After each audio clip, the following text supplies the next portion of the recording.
Welcome everybody to the presentation over Day of the Dead, El Dia de los Muertos.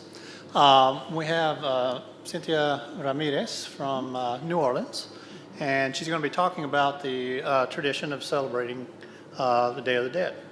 And so I'm just going to kind of turn it over to you. I'll let you introduce yourself. And Okay. yeah. Okay. I'm Cynthia Ramirez, Professor Cynthia Ramirez. I teach at painting and printmaking at Southern University at New Orleans. And I have been doing Day of the Dead altars, ofrendas, as they're called, well over 30 years. So I'm like, oh, it's been that long. What was important to me, I mean, a lot of people don't know this, but why I started Day of the Dead altars. First of all, I did not grow up in the Latino community, as you can tell from my accent. And it was also Day of the Dead is my birthday. And so when it was, when I came to New Orleans, everybody was like, oh, Day of the Dead, and I was like, oh, okay. And people started giving me skulls and calaveras and all this stuff. And I'm like, this is odd. What is this about? So then I started, what is this? What is that exactly is this? So I started to research and really get, involved in it. And basically what I was doing was trying to find my culture, right? To understand, because I did not grow up in it. And so that's why I did it. So as I was doing my research, I just realized it was a beautiful celebration, and that the way the Mexicans and how they deal with dying and how beautiful it can be, I remember when I was doing all the crafts and everything that went into it, it just blew my mind. So I just fell in love with it. And then I found some people who really were into it. And then they realized that I started to do altars, little small altars here and there. Then they started to give me really nice stuff, because they knew I was serious about it. And so, basically it was an identification for myself. And then it became something larger, like I have to share it with everyone, how important it was. Unfortunately, I was not in a place where they knew much about it. But I still wanted to look. I mean, it's perfect, especially in New Orleans, because a lot of people don't know it was under Spanish rule longer than it was the French. And so it seems, that it's logical that it's a large Latino city, right, that should have this celebration. And they do it, because All Souls Day and All Saints Day, the Catholic tradition, and it seemed to be right. And so many years, because I had to fight, oh, this is voodoo. No, it's not voodoo. Oh, this is Halloween. No, it's not Halloween. So I started to educate. I had to learn a lot about voodoo, and I had to learn, what's the difference. And yes, they're altars, but they're different. And that's how I went about doing Day of the Dead where I am. Okay, thanks. A lot of people, like you were saying, really don't understand what the celebration is about. They confuse it with Halloween or ghosts and witches and such. Can you kind of explain exactly what is celebrated during the Day of the Dead? So it's Days of the Dead. They start preparing for the Day of the Dead, which is November 2nd. So from like the 31st to the 2nd, they prepare foods and get all the crafts, like they got to gather flowers, they got to do everything. All this food that has to be done for this particular day. So what they do, it corresponds with November 1st, which is All Saints Day here in the Catholic tradition in the state of Louisiana. My I guess everywhere, the Catholic, yeah, but in New Orleans, of course, Right. it's a big deal because you go to those unbelievable grave sites and just clean everything. They do that too in Mexico, but they go out, they bring chapachulas, right? The marigold is the flower of the dead. Literally, the Aztec name means flower of the dead. They use it because of the smell, right? The smell brings the spirit, right? So they can find the altars, ofrendas, everything that they're doing. So they'll decorate lavishly with this. They make sculptures out of the flowers. They do, and just everywhere. And if the people can't come to the cemetery, they'll leave little trails of the petals of the marigold flowers to the altars, the home altars, so they can find their way, right? So on the first, a lot of people don't know that it's called Los Angelitos, right? Which means the little angels. That's when they believe the children's souls come back, right? And so they'll have all the kids' stuff, their toys and everything like that. And, you know, that's the calm Day of the Dead, okay? At 12 o'clock, November 2nd, the kids got to go away because that's when the party starts, okay? So on the 2nd is when the adult souls come back, right? They will actually stay the whole night in the cemeteries and have food, dance, drink, and it's beautiful because they have candlelight everywhere, and they're there because they want to be with the family members that have passed. You only get one day, and that's why you put it in one spot, because they're going to be wandering around. You only have a few, so they put it in a central area so they can have the food, their favorite drink, and to be amongst the loved ones again. So that's what basically it is. Celebration of family, basically. Yes. Right. What are some of the origins for Day of the Dead? It's, of course, primarily in Mexico. Right. But what are some of the influences, the origins of this celebration? It's partially Catholic, but also Indigenous, yeah. indigenous as well, right? Can you Yeah. tell us a little bit about Well, that? you see a lot of it. I mean, the skulls, right? Everybody sees the skulls, the calaveras. That is straight from the cult of the dead, from the Aztecs. And you know, when they conquered an enemy or someone they're battling, the first thing they keep the skull.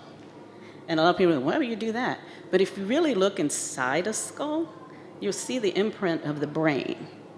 And they believe the spirit of that warrior was still in there because you can still see the skull, the brain of that individual. So that's why, because, you know, you think about it, you know, if you're, you know, some people find bones, oh, it's an arm, it's a hand. You go, oh, it's an arm. But when you see a skull, you're like, it's a skull, you know, because it's looking back at you, because you automatically think that's a person, right?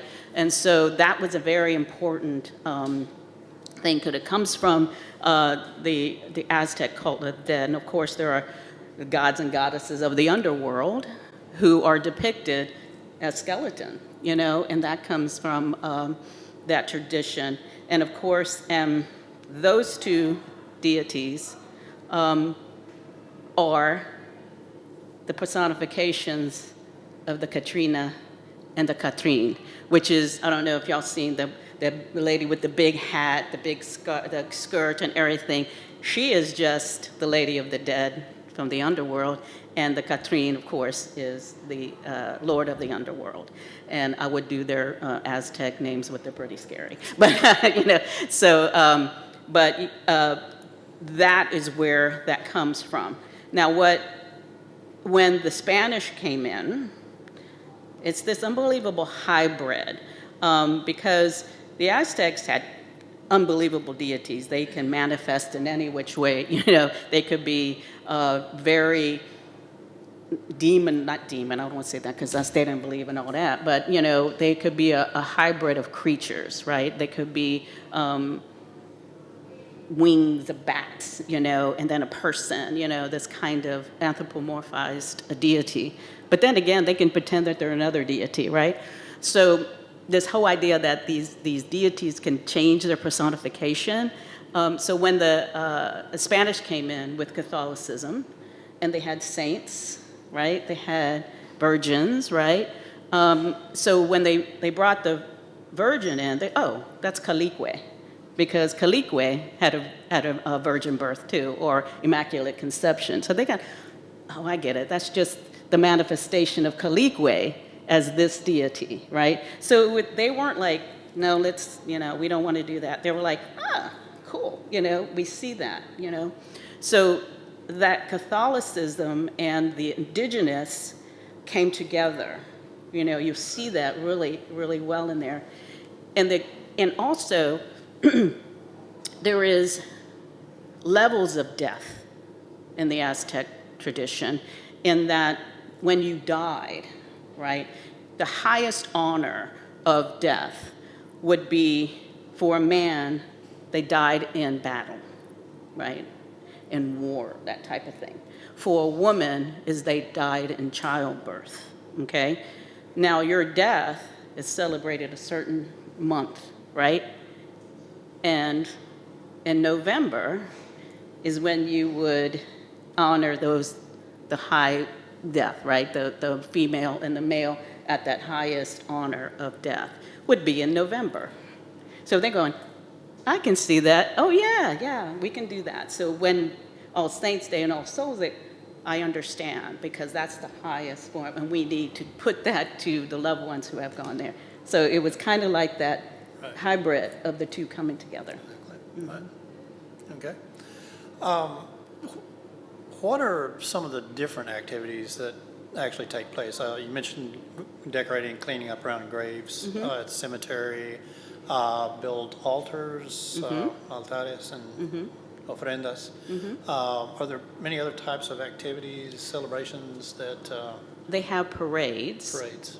And these parades, they're kind of fun because they have the traditional parade coming in here, but along the way they have people dressed.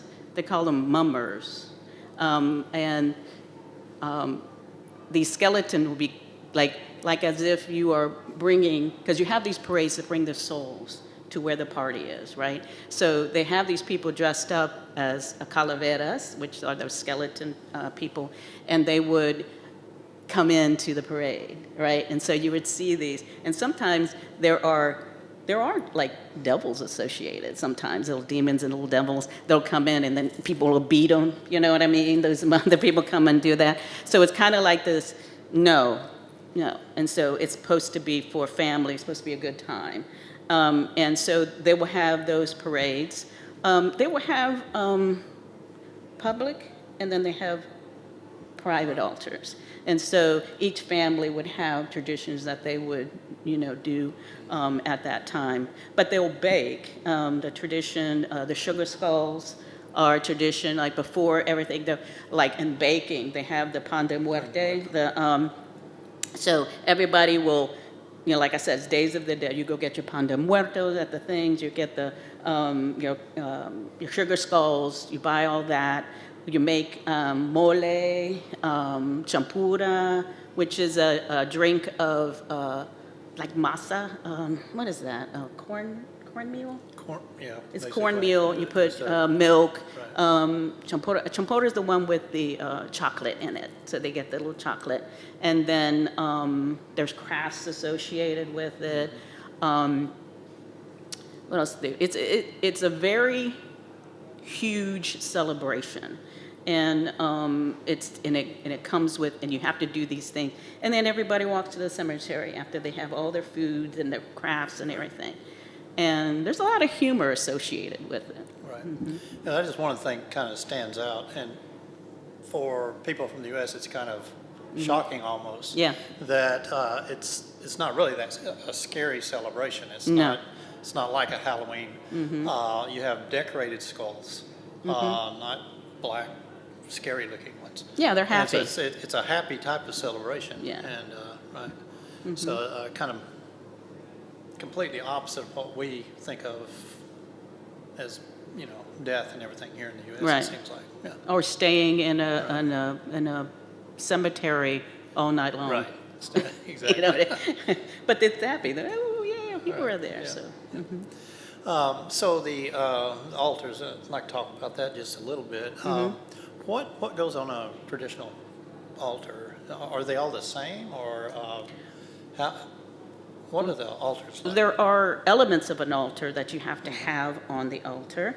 There are the elements, the four cardinal direction, and the elements being earth, wind, fire, and water.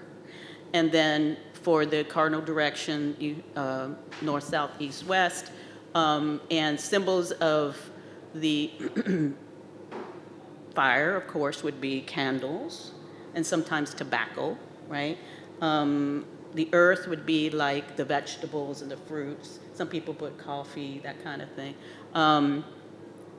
Water, of course, you put a glass of water on the altar for the loved one who has made that big journey because they're thirsty, right? So to quench their thirst.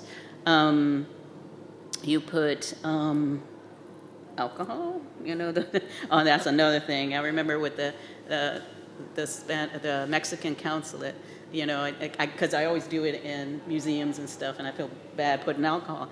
And the consulate came in, she goes, "There's no tequila on this altar." And I was like, I know, I just can't do it because, some people take photographs of it and it's advertisement, so I can't, So she's going, "Javier, go get the tequila," so we had to have it on there. So, yeah, it's a very important thing. So there are, so those are the cardinal direction. You put a candle on each directional, east, north, south, east, west. Also, the tiers. You usually have 3 tiers, which is representing the Trinity, the Holy Trinity, the Father, Son, the Holy Ghost, that type of thing. What else is there? There's colors associated with it. You have white for purity and the loss of life, too. The red, of course, life for the Aztec, blood was life, right? You have the yellow and orange, which are the marigolds, but that's like happiness, that they're coming and all that. And of course, black is for the sorrow of that. Pink also is associated with that happiness too, that kind of free, spirit type of thing. And I think, am I missing anything? No. Anyways, but there are colors associated with that. Right. And usually they're dedicated to An individual. an individual, right? Family member. Yeah, what I do it, mine are usually public. If I'm at the Jazz Fest, there would be a musician who has passed, or someone of what I do some in libraries. So I always do Spanish writers who have passed. So introduce that. So it's kind of fun. If it's private, if you do your own at home, it's usually to the people who, they could have more than one person on an altar of their loved ones who have passed. And you would put items from that person, right? If they were smokers, you give them, cigarettes. It's probably what killed them, but you know what I mean? That I had a woman put on one of the altars, it was like an ashtray with a cigarette in it. And what is that? That was the cigarette that her husband was smoking, and he put it there, and he died. I was like, oh, whoa, you need to keep that with you. But that is what she wanted. That's how, for her, that was an important thing for her. It reminded him, but it was his, you know what I mean? It was very powerful. So you would, put things, if it was a child, you would put the toys, right? Their favorite foods, their favorite drinks, and, so personalize it for the people. And it's, I know when I do altars, I always, if whoever I'm doing it to, I think about that person, you know, and I ask them, is this okay, you know, kind of thing, and is this going to be good for you, whatever. But the thing is, the whole process is you're thinking about that person, you're thinking about them. You notice when people, you don't think of the bad things, you always think of the good things, right? And so when you're talking or just thinking about, as you put things up, oh, I remember this, I remember that. You know, if you think about them and say their name, they never go away, right? And, you know, my mom was like, oh, well, do you really believe they come back? And I said, yeah, absolutely. Wouldn't it be great if my grandmother would come, you know?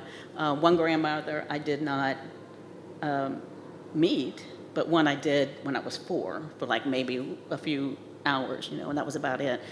But the fact that for one day I can be in their presence, you know, it really gives me assurance. Mm-hmm.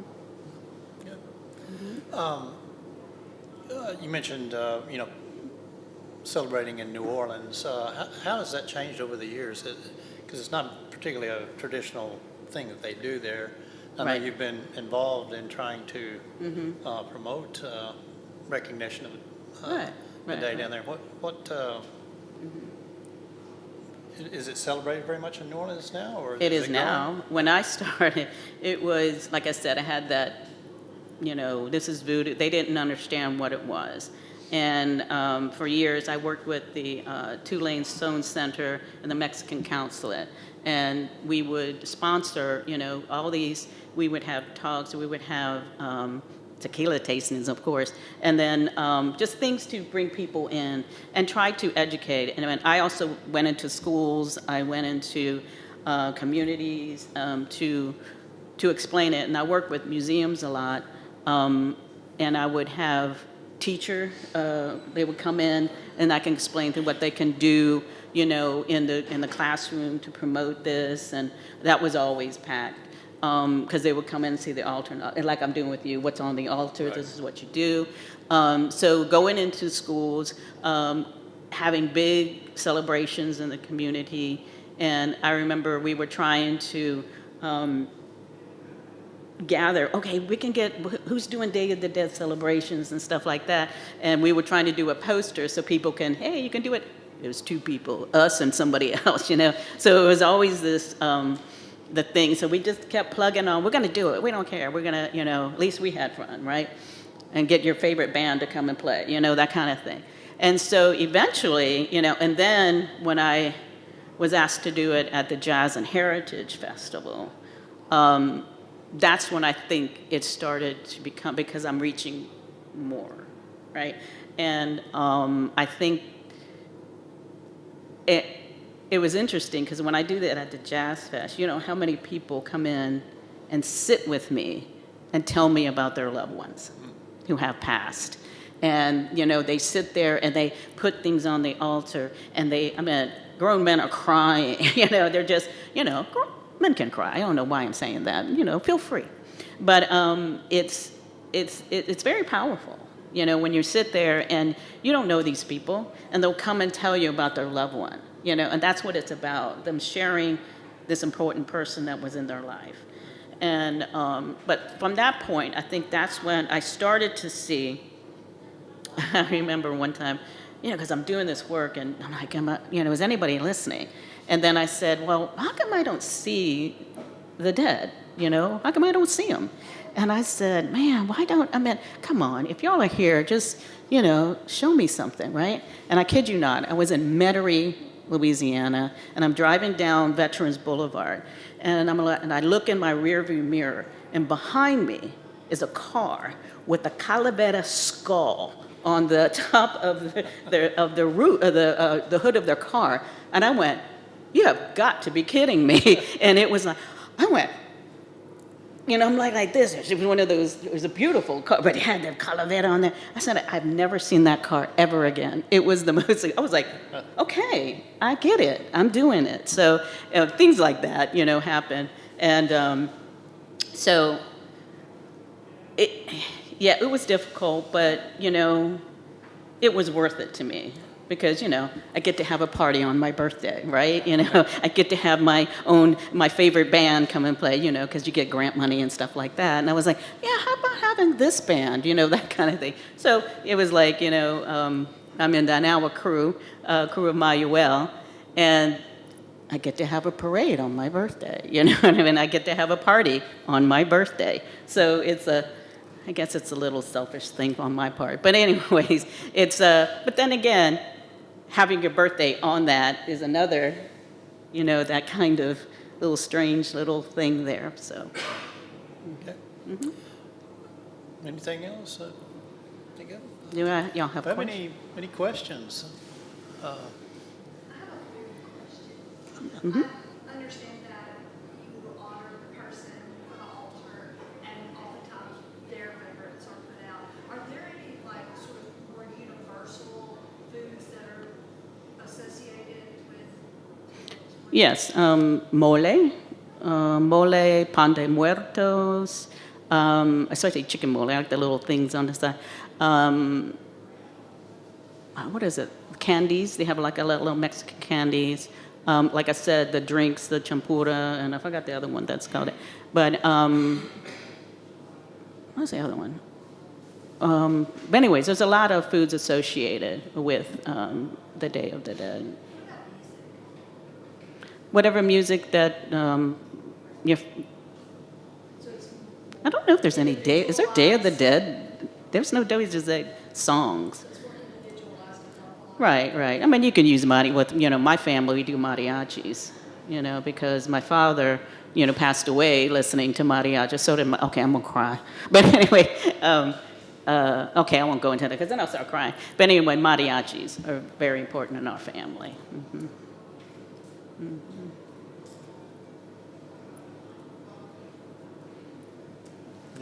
Any other questions? Yes. Mm-hmm. Possible to do an album for several people? Yeah, definitely. Some cities do they ask community members, artists, or whatever, to make altars, and they'll have it in one big room to whoever they want to. I have friends who have done it. Like I did an altar at the Cabildo for all the people who passed in Katrina. How do I do that? I get a list, and I put the MREs. Do you remember the MREs? I forget where we are. I put that food on there, because that's what we had after Katrina, was the MREs, which are what? Military ration, whatever it's called. But we're like, ooh, did y'all get the, so anyways. But, you can do that, with, it depends, what you want to do with it. Mm-hmm. One friend did the children who died at birth, through whatever, you can do whatever. Mm-hmm. It depends. It could be a public, like I do a lot of public. I do little ones at my house that I put for my family, but multiple family members, Mm-hmm. No questions? Any other questions? No. Well, thank you for. I can tell. Well, for a thing, I'll tell you one thing. Yeah. I remember when you build an altar, ofrenda, just remember, if you build it, they will come. I had the first time I did it at the Jazz Fest. First I was questioning because it wasn't during the Day of the Dead. And I said, I don't know, it's not right. And they said, well, you're educating, right? You're educating people, and it's a culture of Louisiana, blah, blah, blah. I said, okay. And so the first night I put it up, and they came running up to me the next day. You're not going to believe what happened. Yeah, I probably will. And they said, we were shutting down. There was no one else on the field. And there were people talking in the tent. And I said, oh. And they went over there, excuse me, but you got to, and there was nobody there, right? And so they went back, did whatever. And the tents have these They don't lock them up. They're big, tall things. And so they went over there to go, hey, you need to go. And the things went, and there was no one there. And they went, what the heck? Did you know? And I said, what did I say? If you build it, they would come. But they were just like, I can't believe it. And the little things like that. And then one other time at the Ogden Museum, I did the altar to Uncle Lionel Baptiste. I don't know if y'all know him. He was the one of the second line. He was a drummer for one of the second line groups. And the altar was on this side. And there was a wall here to the to the bookstore. And of course, I come back in to check the altar, and then she comes running out. You're not going to believe what happens. Yes, I'm going to believe what happened. And so she said, I was sitting there, and there was a noise coming from back over there in the bookstore. And she said, well, there's nobody there. And then she goes back, and then she hears it again. And then this time, she hears something fall to the floor. And she goes running over there, and it's a book on second line, groups, right? And it opened up to Uncle Lionel. And she was going, you're not going to believe this. Yes, I'm going to believe it. And so, but there's little things like that always happens with the altars. And at this point, I'm just like, I do believe it. So anyways, I just wanted to share that with you. If you build it, don't be surprised if they come, okay? Just FYI. Have you written about your experiences? Have you thought about? I thought about it to do a book, of Day of the Dead in New Orleans, because, Day of the Dead in the City of the Dead, that kind of thing. And that's my title, so nobody steal it. So, so anyways, yeah, I thought about it, because I have a lot of things that happen with that, and my journey, to do this. And I'm very honored that I was, inducted today. I'm at that, into the Hall of Master Folk Artists. I was sideswiped with that, because, I have done this, this is my third time here in Natchitoches. And I said, when he told me, I said, Shane Rasmussen, he was like, I said, are you sure? And they tell me the Zion Harmonizer. I said, are you sure? And he was like, yes, ma'am. You're awesome, Miss Ramirez. I said, oh, I'm awesome. That's cool. But it really, after doing so much work to do this, I do it because it's a labor of love for me at this point. But to get recognized, for that is very special to me, little icing on the cake, royal icing on the cake, I would say. But anyways, well, thank y'all for coming. I appreciate it. Thank you. Mm-hmm.